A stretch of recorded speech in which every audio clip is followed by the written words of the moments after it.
Ujian dalam kehidupan, teman-teman saudariku sekalian, perlu iman, perlu pemahaman makna inna lillahi wa inna ilaihi rajiun. Kalau tidak kamu gila, kalau tidak kamu depresi. Saudariku sekalian yang saya muliakan, siapa yang tahan terhadap ujian-ujian yang semacam itu? Kecuali orang-orang yang beriman. Kecuali orang-orang yang beriman. Sekali lagi, kecuali orang-orang yang beriman. Kecuali orang-orang yang sabar, yang faham makna inna lillahi wa inna ilaihi rajiun. Sampai di tahun-tahun begitu habis dapat ujian seperti itu, tiap tahun, setiap datang bulannya, dia pasti akan telepon saya, Ustazah, datang tanggalnya Ustazah, siapa lagi yang mau meninggal? Sampai begitu. Saya bilang nggak ada yang akan diambil, itu cukup, nggak akan ada yang diambil. Kamu kembaliin kepada Allah, banyakin sedekah, banyakin doa sama Allah, nggak akan ada yang diambil. Sampai dia punya anak lagi kemudian, ya Allah Ustaz, tiap datang bulannya, apalagi pas waktu umurnya, ya Allah Ustaz, anak saya meninggal pas lagi umur segini. Saya bilang ada Allah. Nggak ada suatu terjadi kebetulan, nggak ada. Saudaraku sekalian, tahunan dia nggak bisa berurusan sama kompor, tahunan nggak bisa berurusan sama air panas. Kebayang traumanya seperti apa? Subhanallah. Saudaraku sekalian yang saya muliakan, emang dikirain orang kena air panas nggak melepuh-lepuh gitu badannya? Dan kebayang kayak apa rasanya kau melihat anakmu di usia 4 tahun lagi lucu-lucunya melepuh-lepuh badannya? Subhanallah.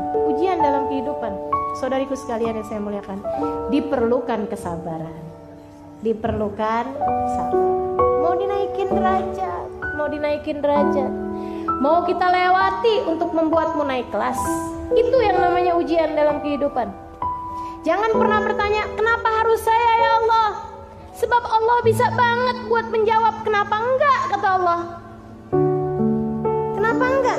Aku ingin menaikkanmu, aku ingin meninggikan derajatmu, dan biarkan aku melakukannya dengan caraku. Gak usah ngatur-ngatur, aku Tuhan. Innama amruhu idza arada syai'an an yaqula lahu kun fayakun. Maka sabar. Itu yang pertama caranya, dengan paham bahwa pengendali kehidupan cuma satu, namanya Allah. Pemilik kehidupan cuma satu, namanya Allah. Maka kembalilah kepada Allah Subhanahu wa taala. Teman-teman saudaraku sekalian, pahami itu akan menjadikanmu menjadi lebih sabar. Itu satu tipsnya. Kemudian ini tips yang berat sekali nih ya. Latihan, butuh latihan. Berapa lama latihannya?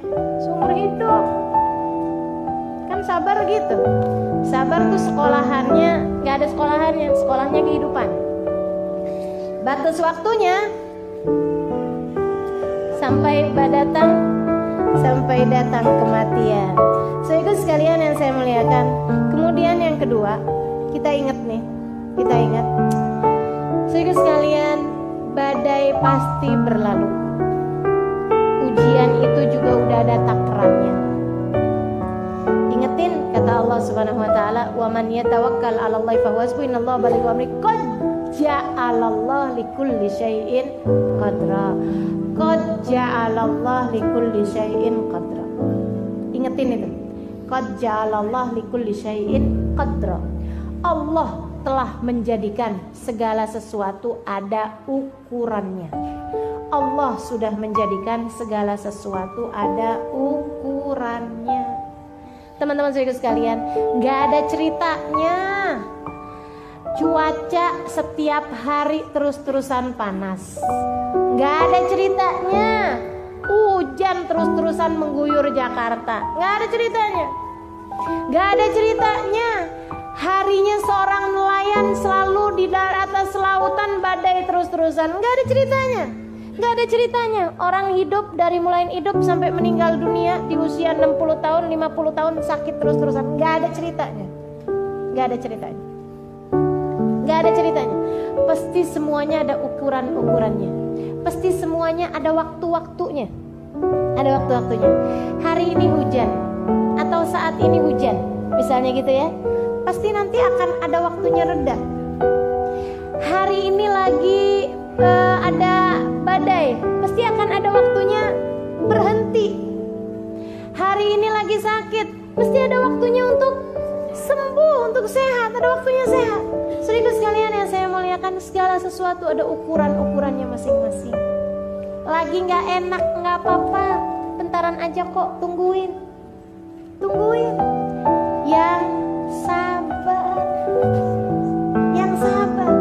masa-masa kelam dalam hidupmu, masa-masa pahit dalam hidupmu pasti akan ada waktunya berlalu. Jalanilah itu dengan sabar. Tungguin. Allah kan udah janji, inna ma'al usri wa inna ma'al usri. Sesungguhnya dalam kesulitan ada kemudahan. Dan dalam kesulitan yang tadi itu, yang satu itu tadi, yang pertama pakai alif lam soalnya, ada yusro, ada kemudahan yang lain.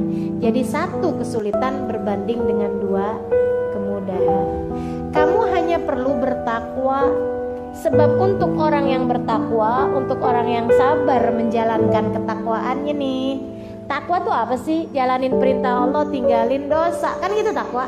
Itu kan yang tadi saya sampaikan. Sabar itu untuk ngerjain taat harus sabar, untuk ninggalin dosa juga perlu sabar. Nah, orang yang bertakwa ini Allah udah janjiin, man yattaqillah yaj'al lahu makhraja wa yarzuqhu min haitsu la yahtasib. Untuk orang yang bertakwa, untuk setiap kesulitan pasti ada kemudahannya. Gitu kan ya? Dan untuk setiap Allah akan beri jalan keluar bagi setiap kesulitannya, dan akan diberi rezeki dari arah yang tidak dia sangka-sangka. Gitu. Tetaplah dalam jalan yang baik. Tetaplah dalam jalan yang baik. Itu yang gak sabar-sabar, suaminya lagi kepicut janda sebelah rumah, kayaknya dia pakai nih. Ya udah, saya pakai juga. Itu namanya tidak sabar.